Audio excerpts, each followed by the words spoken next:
Hi friends, అందరికీ బతుకమ్మ శుభాకాంక్షలు. దసరా నవరాత్రి సందర్భంగా ముత్యాలమ్మ గుడిలో దుర్గామాత అమ్మవారికి నవరాత్రులు జరుగుతున్నాయి. ఈరోజు అమ్మవారికి ఐదవ రోజు సందర్భంగా చండీ యాగము జరుగుతున్నది. ఈ సందర్భంగా అన్నదానము జరుగుతున్నది. మేమందరం వచ్చేసి అమ్మవారిని దర్శించుకొని అందరము భోజనాలు చేసి చూసారా, అందరూ వచ్చారు. అందరూ భోజనాలు చేస్తున్నారు. చాలామంది వచ్చారు ఫ్రెండ్స్ అమ్మవారి దగ్గరికి.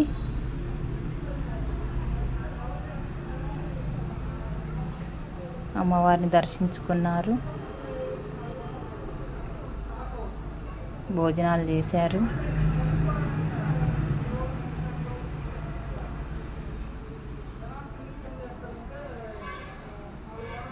అదిగోండి, అమ్మవారిని దర్శించుకోండి.